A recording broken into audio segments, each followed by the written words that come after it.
Welcome to Access Spotlight. I'm Travis Youssef. I have the pleasure today of sitting down with Jim Toes.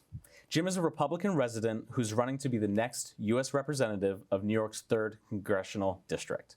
Jim, thanks so much for coming. So happy to have you here. Well, thanks for having us. Thanks for having me. Sorry, I'm used to talk about the whole association that I work for. So, no, it's all good. So I appreciate it that you're having me on today. The royal to talk we, about the us. Yes. You know. Yes, so yes. no, absolutely, Jim. Listen, you've been a lifelong resident of Long Island. Your website states you were born in Levittown, raised in Melville, and today a 30-year resident of Manhasset. What is it about Nassau County that brought your family here? Well, yeah, I mean, I'm the youngest of 7. My father was a World War II veteran and also, was a New York City police officer. So they did the typical move after World War II where they came out to Levittown. Sure.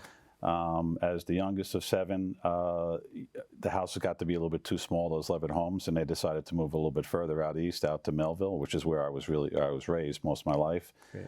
And it was a special time. I mean, I'm probably that quintessential childhood that you had in the 70s that you read about. You know, you'd leave the house, you come back home when the street lights went on, and you played with whoever was on the block, no matter how old they were, no matter what their background was, and that was our world back then. It was a very special time. Yeah, no, absolutely, that's beautiful. Yeah. Well, what is it that keeps you here? Well, what keeps me here are a lot of the same things that I had growing up that I wanted to. Obviously, my wife is also from Long Island. She's also a longtime resident, and we wanted to provide the same thing for our children. And we were very fortunate that we were able to move to Manhasset 31 years ago. They are, to give them the type of a life that we had growing up. The property is a little bit smaller than we had in Melville, but there's a lot of children, a lot of kids, a very strong emphasis on family, very importance on education, and just being good citizens. And they have a really good support network of friends that they have kept in, as they've gotten older in life now. And now, obviously, things have kind of changed a little bit, and we're trying to just make sure that the next generation has what we had. Sure. No, and it's really about that sense of community and family and good moral values. We were talking a little bit about before, especially because the community has gone through so many changes, over the years. There seems to be tension between different groups. There are empty stores. It's expensive to live in Nassau County. What would you say are some accomplishments you've achieved in the community? Well, I would say, so just go back to you, because you made a good point. We have 4 children. Our oldest is 31 and our youngest is 20. And it was very obvious to us that the 20-year-old was kind of growing up and was having a different experience growing up. Sure. Not just locally, but obviously nationally as well. Yep. So that was one of the main drivers for me wanting to step forward to do this, okay? Now, listen, locally, I've always been involved in the sports. I've always been a very big believer in the role that sports plays in the development of girls and boys. Definitely.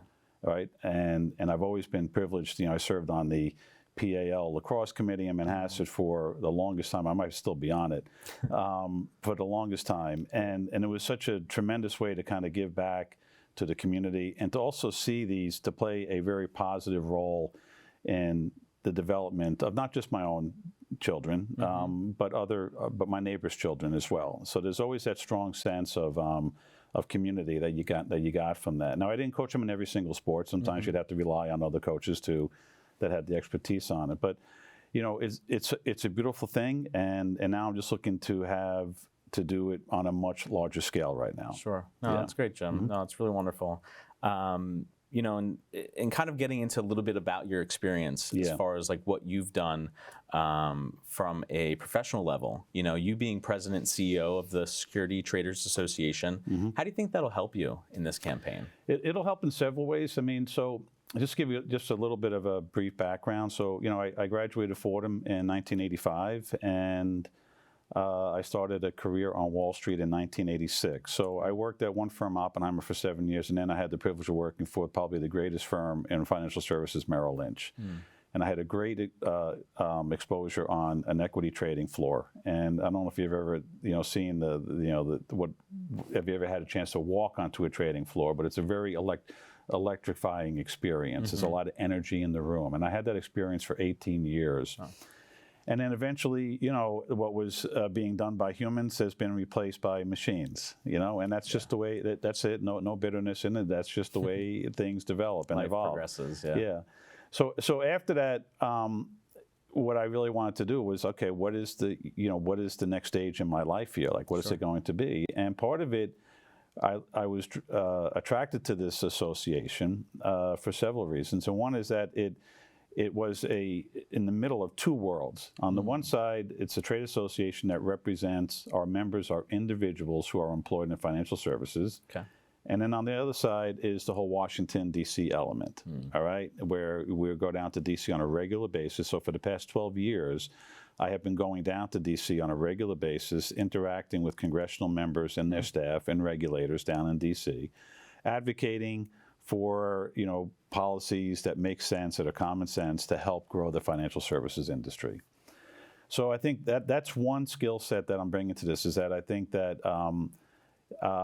I'm a political outsider in that I've never held office, but on the other hand, I also have hands-on experience dealing with congressional members and senators on both sides of the aisle on an area of financial services. So that's one. The second area that I think I'm going to bring to this is that our organization, we have little affiliates in 20 cities in the U.S. Oh, wow. So every year I find myself in Boston, Chicago, San Fran, Dallas, Atlanta. And from that experience, kind of seeing the good and the bad that comes from good decision-making and bad decision-making at the local level. So it kind of gives it a good contrast as far as things that work in Boston that don't work in Chicago, or things that work in Dallas that don't work in New York. So I think those are probably the two strongest things I'm going to bring from this job that I have right now into the role of being a congressman. Yeah, no, and that's great, Jim, especially the fact that you've kind of already been there. Yes. You've already been dealing with, so you kind of know the ins and outs, so to speak, of just kind of like how to get things done, how to accomplish things, which I really think is wonderful. And getting a little bit more into that side, your website had mentioned that you believe it's time for an approach to politics that embraces collaboration and seeks common ground to drive progress. Can you expand upon that? Yeah, so I think that, as we all see it, it feels like the people that are on the fringes, on the right and the left, they seem to be the ones that are grabbing most of the attention in the press, and they are the loudest voices in the room, it appears, right? In the job that I have now, I have had good success in working on a particular issue, talking to people on both sides of the aisle, and realizing that there is a middle that can be achieved on a lot of these topics. The problem that we have is in DC, I like to call them the 100%ers. When you go down to DC with the intent of that it has to be 100% your way 100% of the time, you're never going to be a leader. Sure. Okay? You'll be able to knock down a barn, but you'll never be able to build one. Yeah. All right? So that's kind of where if you believe in democracy, you have to believe in compromise. All right? We have over 300 million people that live in this country, different backgrounds, different beliefs. We need to kind of move this country forward, and we can only do that through compromise. Together. Yeah. Yes. No, for sure. And with that kind of being said, Jim, some of your top issues, we don't have to get through all of them, but just kind of based off the website, you're talking about energy, fentanyl poisoning crisis, immigration, federal spending, the affordability to live in District 3, and stock trading in Washington. Yeah. Now, how many of those do you hope to achieve, and which would you say are most important to you? I'd have to say, like, the fentanyl is one that kind of hits home, and it doesn't hit home I don't have any personal experiences with the fentanyl. All right? Sure. I have not lost any close family members of it, but to me, it's just like an indication of a failure on our government. All right, government's number one responsibility is to protect the citizens. Absolutely. All right, and we have the situation here on fentanyl, 100,000 people dying a year of the overdoses on it, and it really requires such a holistic response by the government here. And we're not seeing it. It requires a really coordination among multiple government agencies to try to figure it out, whether it's the CDC, CIA, intelligence organizations to try to get this through. We need education around around it. We need good data around it, and I don't see that. I don't see that happening in D.C. Now, as far as what do I bring to it, like, okay, so that's great that you this is a priority for you, but what are you going to bring to the conversation? What's going to be your skill set? There's an enormous amount of money laundering that's being done here in the U.S. on this. I mean, it's pretty well documented that the underlying chemicals that go into this are coming out of China, they're going into Mexico, and then it's coming over the border in the final product. It's being sold in the U.S., and the money is being laundered here in the U.S. And I believe that my understanding of capital markets and how money flows and banking I can play a very big role in that. I've never been in law enforcement. I've never been in the military, but if you strangle the money on a cartel, you're saving lives, and that's what I'm hoping to bring to that conversation. Yeah, no, and that's great, Jim. I mean, and it's so important, especially with that. It's really tragic, what's going on with all that. Do you want to talk about any of your other issues as far as energy, immigration? Well, I mean, listen, I'd have to say probably on the immigration side. I mean, that's not obviously a very topic that we're feeling the poor decision making on. I mean, we are a nation of immigrants, but we are also a nation of laws. Yeah. Right. All our families have come here from other places. Yep. All right. We all have a story to tell on it. But what we are experiencing here on the southern border is unacceptable with this, and it is the part that is concerning. There are multiple ways where it's concerning, but where I feel where it's hurting the most is really on the resources and infrastructure that our country has around the people that need it the most right now. Before, whether it's schools. I mean, our schools are getting incredibly burdened, will be getting an enormous burden placed on them with the wave of migrants that are coming in with children. And we need to be doing a better job of protecting our kids and making sure that they have everything that they need to go on and become productive adults.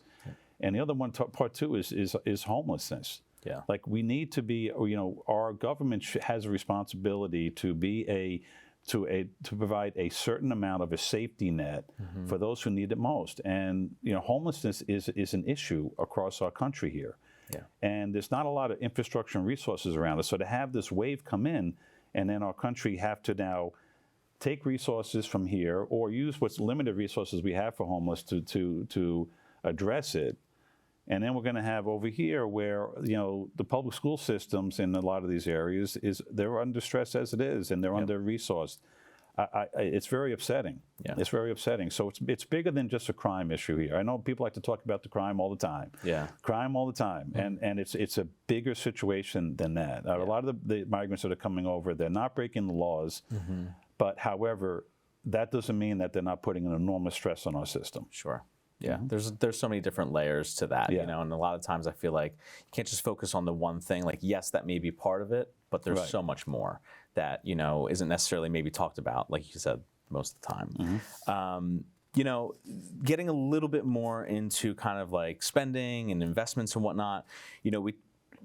I always mention that I don't think it'll ever really happen, but I've always felt that there should be a cap on the monies allowed to be invested into the campaign. Right. So there's just really an equal playing field.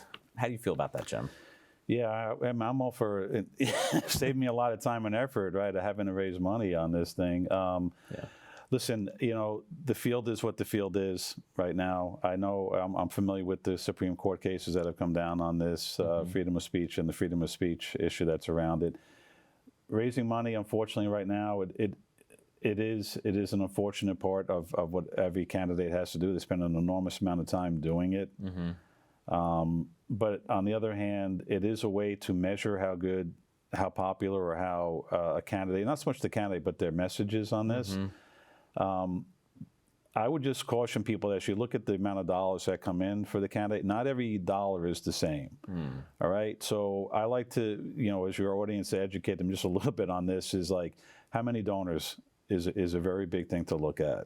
Sometimes if I have, if I raise $100,000 and it's from 100 people, that's very different than $100,000 coming from 10,000 people. Yeah. All right. And just to kind of keep an eye on the average donation size, Where did the first donation come from is very important too, because that tends to be the hardest one. All right. So if you're running, I'm very proud of like what I've been able to achieve so far on the fundraising front, because all the money has come from within the district. Great.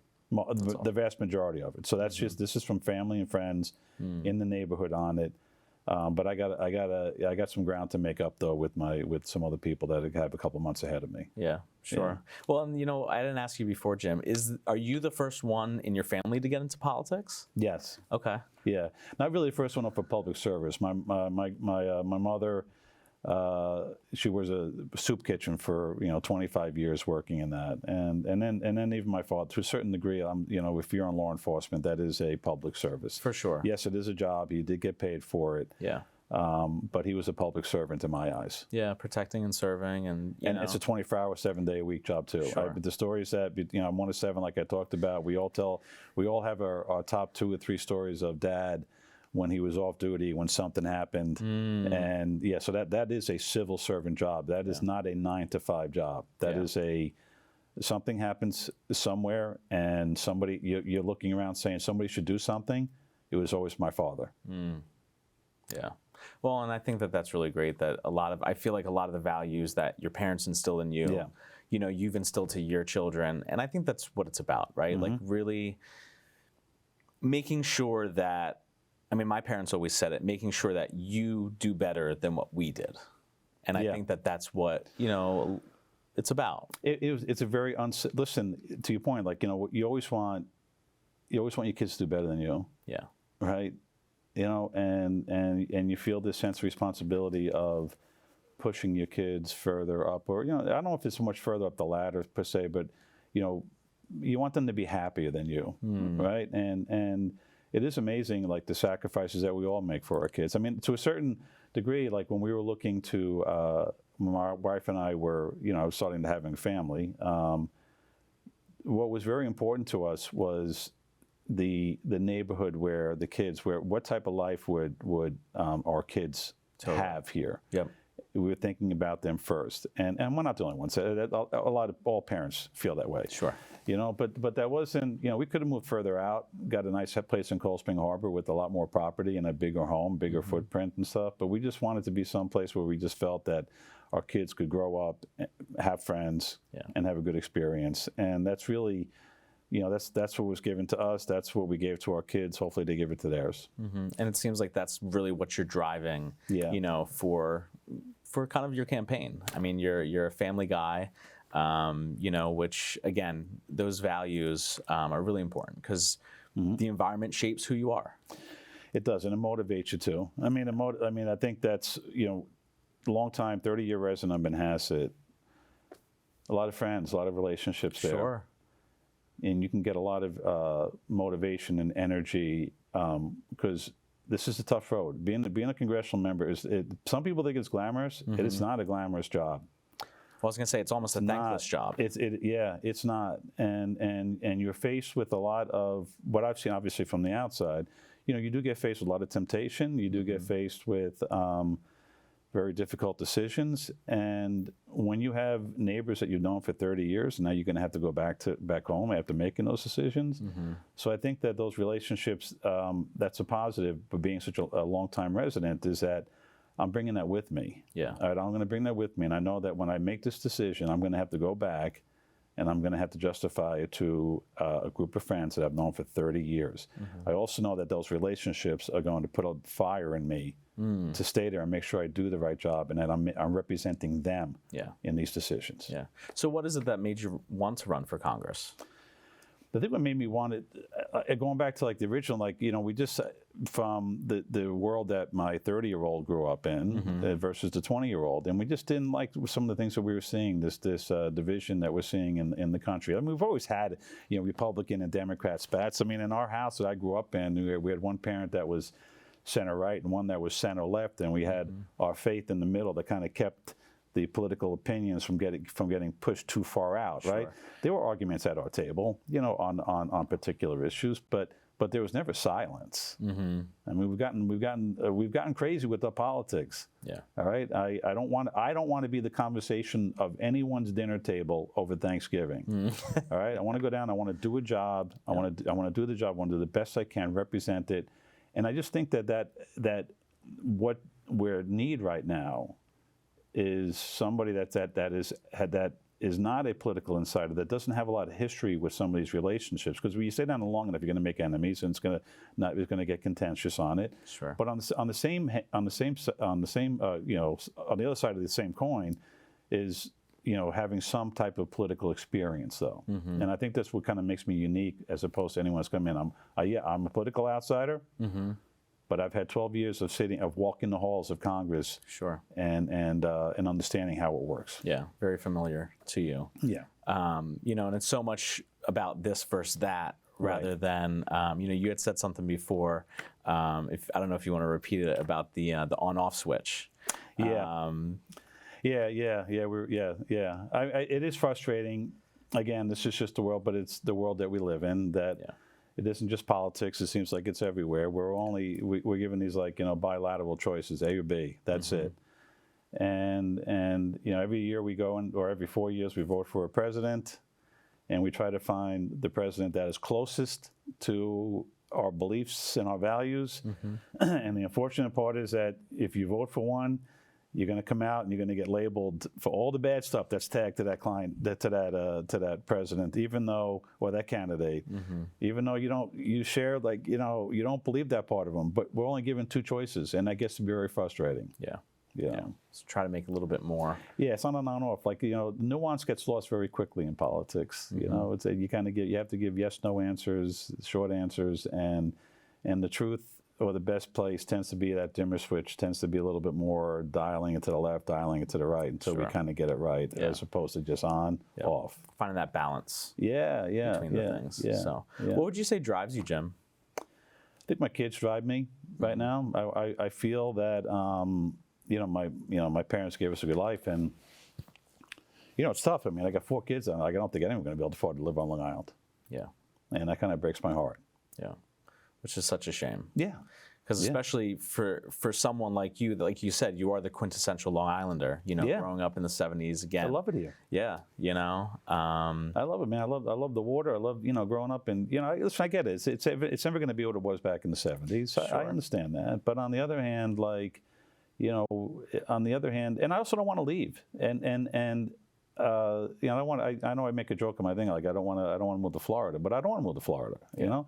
But the housing here is just so difficult in that there isn't really housing for people my age who are looking to trade down. Sure. All right, so listen, the next family comes in, here's my house, and give me something where I can live, so I can free up some of this inventory. And there's also nothing for my kids too. Like I look at I take the Long Island Railroad 3 days a week. I see a lot of kids that I coached in town. They're living at home. Yep. And I don't know why we can't find some type of housing for them in some town around. So, it isn't just about building more homes. It's about understanding the demographics of the neighborhood and realizing that we have people that are empty nesters that want to stay here, but they need a unique housing model. And then we got kids who grew up here that want to come back. Yeah. And there's no offer for them either. Sure. Yeah. Yeah. Well, it's about trying to find, that the next best thing, and just moving things along, like we're talking. Getting into a little bit about, what would you say some of your greatest accomplishments, achievements so far?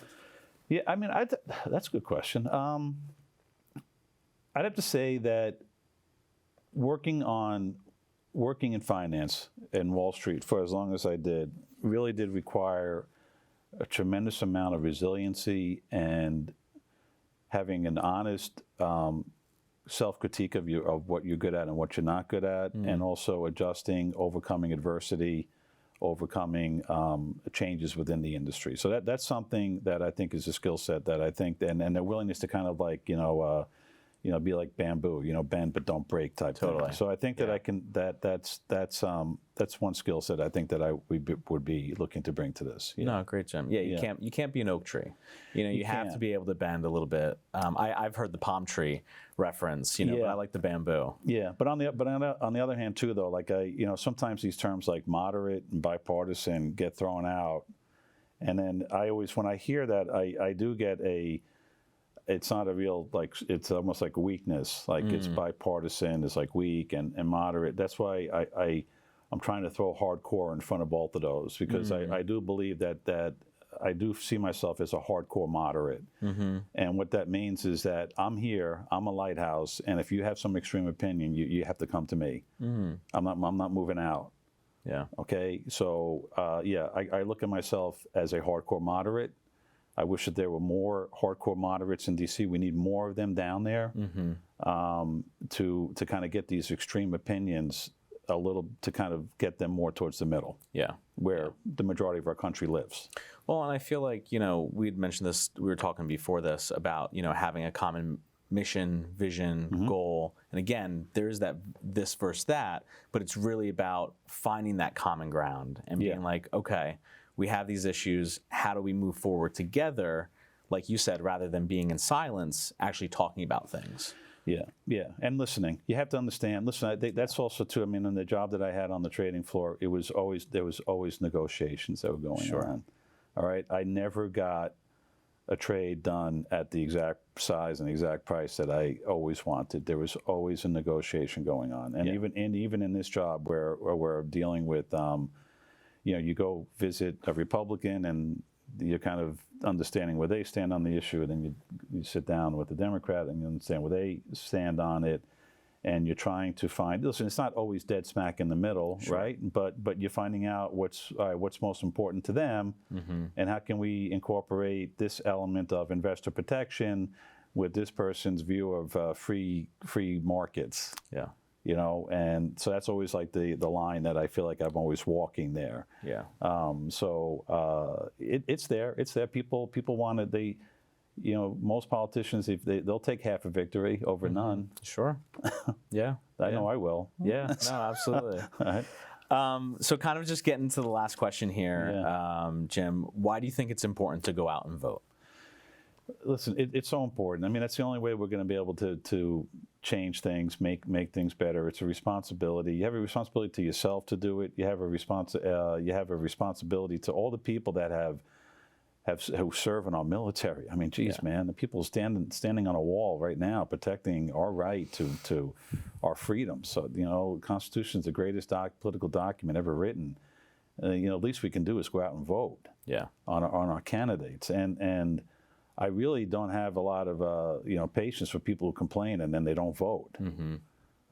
So it's just so important, and I get it. I get it. Like we talked about it before. We're only given two choices often about that, but you have to overcome that. You have to pick. Yeah. You have to pick someone, because if you don't, someone's going to pick it for you. Sure. So and I know that, people feel like, oh, one vote. It does matter. Every vote matter. That's the part that I don't understand, because we've seen a lot of these elections so close. Yeah. So close, and you have to get out and vote. It's also important too as the candidates to ask people to vote. Yeah. You have to go out and you have to ask people, come on, get out and vote. Yeah. Get out and vote for me, or whatever. And it's really incumbent upon people to do it. It's really the cornerstone of our democracy. Totally. It's our right. It's our right. Yeah. Yeah. Yeah.